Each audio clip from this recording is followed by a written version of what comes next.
ভরা মৌসুমে বেড়েছে চালের দাম। সপ্তাহের ব্যবধানে বেড়েছে 2 থেকে 4 টাকা পর্যন্ত। হাওরে ধান নষ্ট হওয়া, পরিবহন খরচ বৃদ্ধি আর সরকারের ধান চাল সংগ্রহের প্রভাবে দাম বাড়তি বলছেন খুচরা বিক্রেতারা। তবে কমেছে মাছ, মাংস আর ডিমের দর।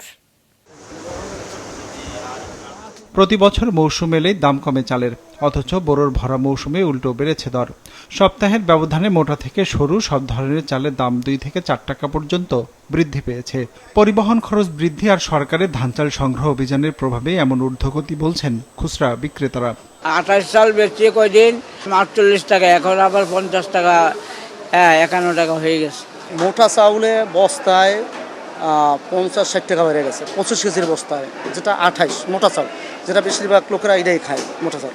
তবে অপরিবর্তিত রয়েছে পেঁয়াজের দর। রাজধানীর কারওয়ান বাজারে গেল সপ্তাহের মতো 35 থেকে 40 টাকা কেজি দরে বিক্রি হচ্ছে এই পণ্যটি। আর কেজিতে 20 টাকা বেড়ে আদা উঠেছে 200 টাকার ঘরে। অপরিবর্তিত রসুনের দাম 5-7 দিনের ভিতরে আদার দামটা বৃদ্ধি হয়েছে, আর কোনো মালের দাম বাড়াটা হয়নি, স্বাভাবিক। রসুন আমরা গত মাসে নিয়েছি 150 করে, এখন 150 করে আছে, কিন্তু আদাটার দাম 50 টাকা বেড়ে গেছে। সপ্তাহের ব্যবধানে 15 থেকে 20 টাকা কমেছে মুরগির দাম। প্রতি কেজি ব্রয়লার বিক্রি হচ্ছে 160 থেকে 65 টাকায়।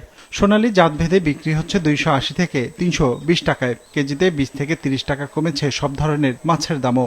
একই সময়ে ডজন প্রতি 15 থেকে 20 টাকা কমেছে ডিমের দাম। 120 টাকা 25 টাকা লাল ডিমের ডজন চলতেছে, আর সাদা মুরগির ডিম চলতেছে 108 টাকা 10 টাকা। আজকে ব্রয়লার বিক্রি করতেছি 160 টাকা, সোনালী বিক্রি করতেছি 300 টাকা, লাল লেয়ার মুরগি 370 টাকা, দেশি মুরগি 720 টাকা।